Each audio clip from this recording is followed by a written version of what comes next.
Hello, and welcome to week 8 of the last 60 days challenge. This is our last week, and today we will talk about the habits, routines to continue this practice that we've been talking about for the past 7 weeks. We want to continue those things throughout the new year. Okay. If you're listening to this as it's going live, I will keep this podcast episode so you can be listening to this later. But if you're listening to this as it's going live, this is going to be the last week of the year. And a lot of us are getting kind of prepared for next year. Some of us are just like, I'm just trying to make it through the end of the year, and it's fine too. But we are going, whether we're ready or not, we're going to be in the next year here very soon. And I don't want all this that we've been working so hard on in the past 7 weeks to just be done. So I want this last week, I want to give you a little bit of direction on how to continue with those practices by yourself throughout the year. Okay. I'm going to go ahead and jump right into it. We are going to just talk about the things that we can continue to do. If you skipped any of the episodes, you can go back and listen to them. And if you can, I would highly recommend you going back anyway, even if you didn't miss them, and listen to them, because when we listen to especially if it's a new concept, when we listen to a second time or sometimes a third time, we understand things that we didn't understand before because our brain only capture an amount of new information. So if those things that we've been talking about are new for you, I know some of you are not new to personal development, so those things are kind of a reminder. But if those ideas are new for you, go back and listen to it again, because you will give a refresher on your brain. If you are able to listen with a pen and paper, take notes, that will help your brain really grasp new concepts. Okay, and that's a big part of the transformation process. So let's jump right into it. Some of the practices that we are going to carry for the new year. The number one, which I talk about every single episode, and you should know by now. What do you think it is? What do you think it is? Just think right now. It's prayer and meditation. You should have your spiritual time with God every day. It doesn't matter how much time it is. It can be 5 minutes. It can be as long as you are able to, but you should have time with God every day. You should have a time for conversation with God, not only where you pray and request and you talk, but also the time that you are quiet in silence, waiting for God to talk back to you. And sometimes will be through a feeling, sometimes will be to a thought. Like I said many times, God will speak to us through our heart, right? So that is the number one. If you're going to do just one practice, if you say, I can only do one thing, let this be it. If you have not downloaded your free meditation, prayer meditation audio, it's a 5 minutes. Everybody have 5 minutes. I made it 5 minutes specifically because everybody have 5 minutes. I love to sit and do my prayer meditation for an hour. Like that for me is the sweet spot of time. But I get it. Not every day I have an hour. Today, for example, I don't have an hour. So the 5 minutes is a great support when you only have a little bit of time. So if you're only going to do one thing, let this be it. This is something that people have been doing since the beginning of time. People that didn't know how to read, they had their time with God, with their creator, was through walking in nature and praying and singing. And it's very important that we continue to do that, because that's the number one way that God will speak to us. And we need that guidance throughout our day, because it's not easy down here, is it? So that's number one. Number two, I am a huge advocate for reading. If you are not use it to read, and if you spend a lot of time in the car, let's say you work far or you travel a lot for work, you can get audiobooks. That's a choice. If you are not in the car and you just don't have the habit of reading, this is a habit I highly recommend you start this year. Reading, specifically nonfiction, because we learn so much from others. And I've talked about in previous episodes, we are highly influenced by the people around us. And usually when people say, oh, we are influenced by culture, we tend to think like the news and Hollywood. And even though we are influenced by those, most of our influence come from our small circle, our family members, our friends, our church, our community. So the people around us, the people we hang out the most, they influenced us the most.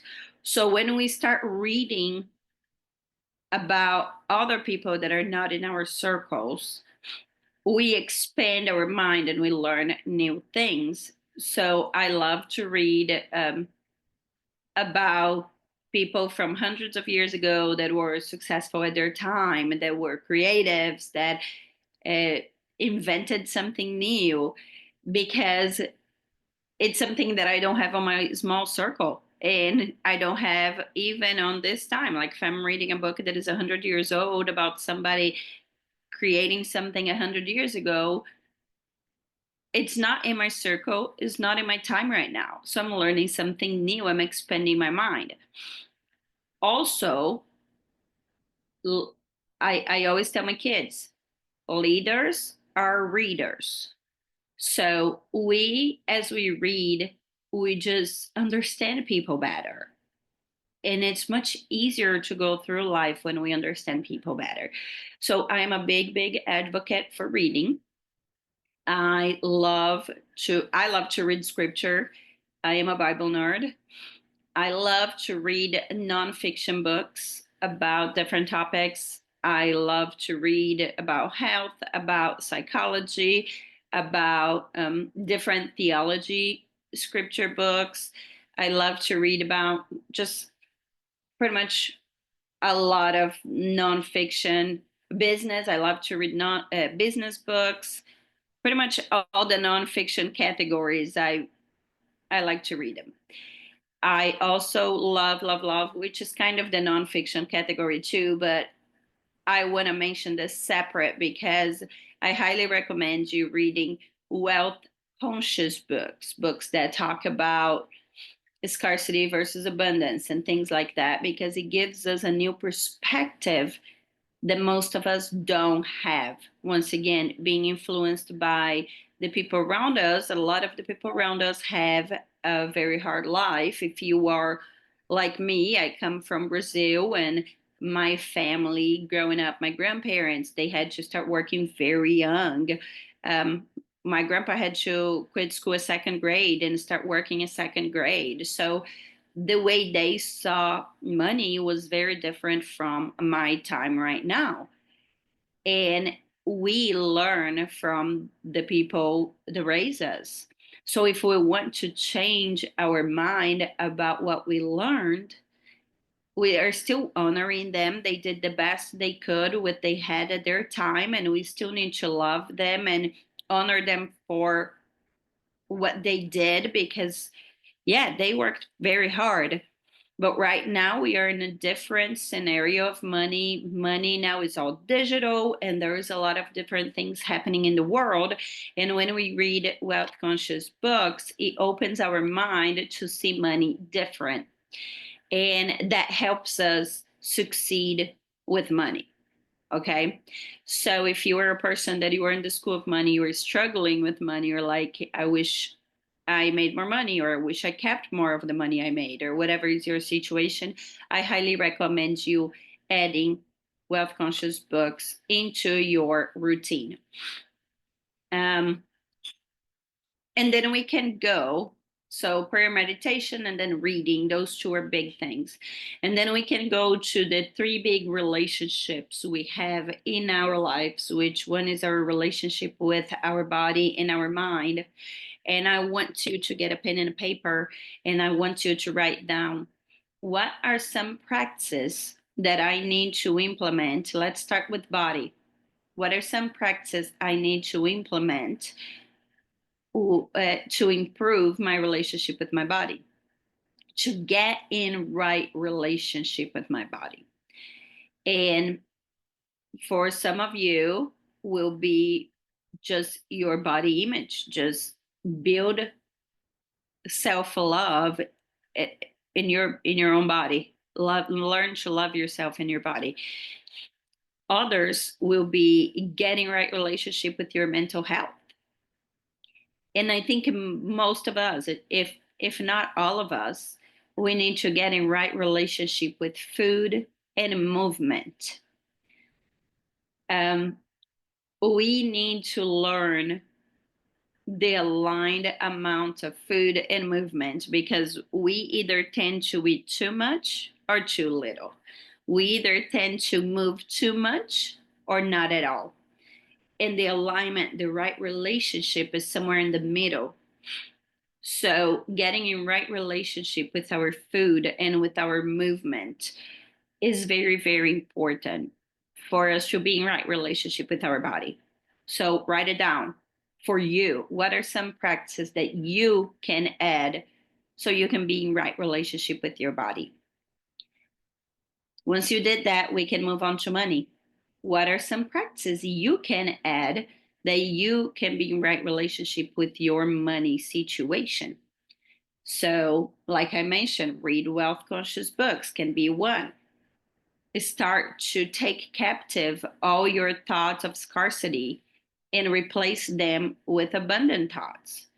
So every time you think fear, I don't think I'm going to have enough money this month to pay for this. How can I remove that thought and add a positive thought instead? No, I'm going to go into prayer. I'm going to ask God for an opportunity, to show me an opportunity to make this extra so I can pay all my bills or whatever. This is just an example. Okay. Um, Other thing, you can start tracking your spending. If you're a person that you are afraid of managing money, you think you're not a good money manager. We talked about that in the money um, episode. You can say, okay, I'm going to start tracking my spending once a week. I'm going to sit down with an Excel spreadsheet or a pen and a paper, and I'm going to track it out, everything I spent this week. And I'm going to get in right relationship with my bank account. So there are different things you can do. And once again, do not list all of them. Because if you make a list of 43 things that you're going to do different this year, let me just tell you, they're not going to happen. Make it simple. Okay, prayer, meditation, that's one. Reading, that's one. Choose one thing for your body, maybe two. One thing for your money, maybe two. One thing for your relationship with other people, maybe two. Okay, five would be ideal, from prayer, meditation, reading, and one of each one of the others. Because that's simple, that's not much. That's something you can kind of look it over once a week and say, okay, how did I do on my prayer meditation? How did I do with tracking my spending? If you put a lot of things in this list, it's not going to happen. So just make it simple. And then we go to the last part. So I said three: body, money, and then the other one is your relationship with others. What are some practices you need to implement to be in right relationship with other people? So, do you need to put boundaries? Many of us just need to implement boundaries. That's what we need to do. Some of us need to spend more time and energy in some of the relationships. So let's say you're not happy with how your marriage is. Maybe you need to spend more time and energy in improving your marriage. Let's say any of your kids are struggling with school or with mental health or whatever it is. Maybe you need to spend more time and energy in that specific relationship with your child and help them go from struggling to thriving. So, what are the unique things that you need to do, unique practices that you need to do moving forward to be in right relationship with the people around you? Once again, make those things simple. Okay, so I'm going to give you an example of what I do so you can see how simple it is. So I like to do my daily prayer meditation. So I love to pray. I pray all throughout the day, but I like to sit and I pray like as I'm driving. It's very informal. My prayers are very informal. But once a day, I like to sit down and do a silent prayer where I just like get in the presence of God and I just listen to God and I just uh, whether I put a very calming music or usually that's what I like to do, a very calming music. But sometimes if I'm really hyper, I'll get like, I love the um, rock and roll type of worship music too. But usually I don't do that on my prayer meditation calm time. But if it's a busy, busy day and I have some time to cook dinner, I will turn that and then I'll make that my prayer meditation time. I tell the kids, get out of here, nobody in the kitchen, go play, go do something. And I will do that. But what I really like to do is put very calm music in the morning and do whatever, how much time I have for my silent prayer meditation. That's what works for me.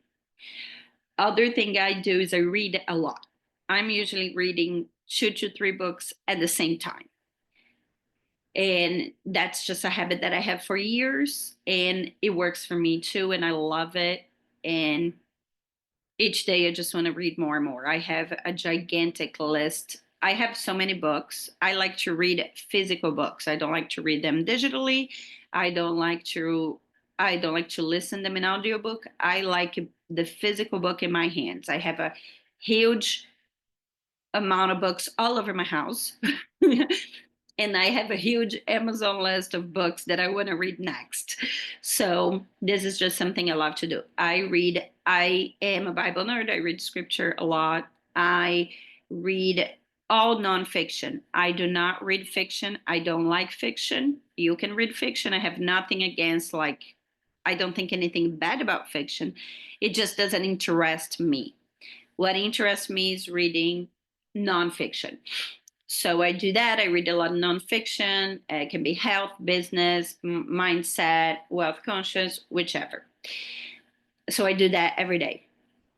And this year, I implemented this habit of going for walks outside. So I moved to Florida in 2023. And the weather here is amazing. If you know anything about Florida, is that it's a sunshine state.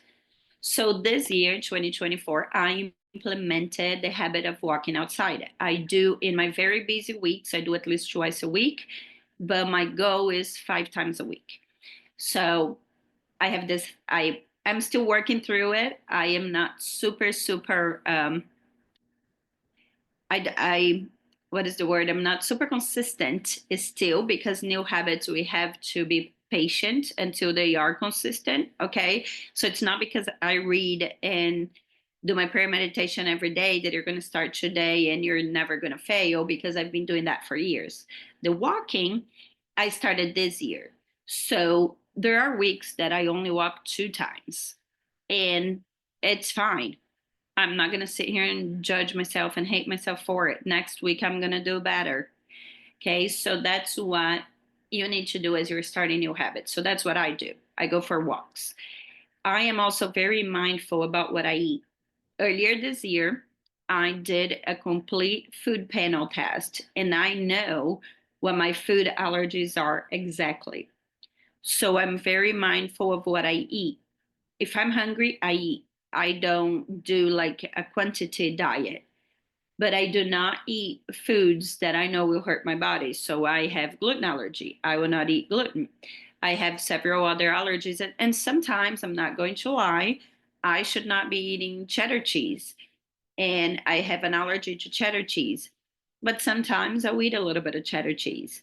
And I kind of go back to the same thing as walking. Well, I did this today. I'm going to do better tomorrow, right? But I'm very mindful about what I eat.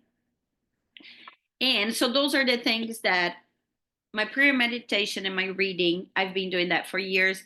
It's a habit that I have pretty established. The walks and being mindful about what I eat is new habits that I started to implement this year, even though I've been on this health wellness journey for years, specifically those two with my food allergies and walking outside, they're new habits. So I started them this year. And now I have one new habit that I'm going to put for next year, and it's related to my relationship with others. And this new habit is let them be wrong. I have a problem that I always want to explain myself when people are wrong about me. I always want to teach people when they're wrong about something they believe. I always want to be in that communication, be clear. And it's very frustrating because people do not take this with the good heart that I am doing them. So this year, my habit will be to let them be wrong. Let them be wrong about me. If they thought that I meant something else when I did not mean that, let them be wrong. I don't need to over explain myself. If they believe something wrong and I know how to show them that what they believe is wrong, but they don't want to hear, let them be wrong. And that is a new habit that I don't have it. And I know I'm going to struggle a lot to implement, but that's my goal for next year of a new habit. My new habit is going to be to let them. And that is on the, if you think about this three parts, right? Body, money, and others, like that is in the others category, right? My relationship with other people. I'm going to let them. I'm going to create more boundaries in my communication with people so I can let them be themselves and I can be myself without having to over explain. Right? So that's just an example of my own life. That's my 5 things: prayer, meditation, reading, walks, be mindful in what I eat, and now the relationship, let them. Um, Once again, make this simple. Do not overcomplicate it. 5 is a sweet spot of quantity. Okay, if I would love to hear what your 5 are, I would love if you would send me a DM on Instagram. Let me know. I am here to cheer on you. I'm here to support you. Um, I next year I will be creating different programs, different challenges for yours, for me to support you in this journey of living a better life, whichever is a better life for each one of us, right? As you can see through this challenge, my teachings are very open because I don't believe that life is one size fits all. So I teach in a way that I leave it open for you to bring in your needs, to bring in your dreams, your desires, your lifestyle, and get what I'm teaching, but use it for you, which is different for even when I work with one-on-one clients. A lot of coaches, they have a program, and I do have kind of a guideline, but it changes per client because each client's so specific on their needs. So I work through kind of the teachings of the program, but in the special need of each one-on-one client. So if you would like to work one-on-one with me next year, I will be opening in January more time on my schedule for one-on-one clients. So you can also send me a DM on Instagram. Let me know that you would be interested in that, and I can send you more information. Um, and Yeah, and I will be here to support you with programs, with more podcasts, with um, everything that I can. If you want anything from me, if you have any idea of something that would be helpful, also send me a DM. Once again, that channel of communication is open. Send me DMs. I may take 24 hours or a little bit more to respond because nobody else has access to my Instagram, only me. But I will respond. I would love to hear from you and I would love to cheer you on. Okay. And if you have not downloaded the prayer meditation, I will drop the link for the last 60 days challenge. Once you sign up, it's free. You get the free prayer meditation audio that I mentioned over and over again. Okay. And the journal prompts and all that. So I love you guys so much. And I hope you have the happiest holidays. Merry Christmas and Happy New Year.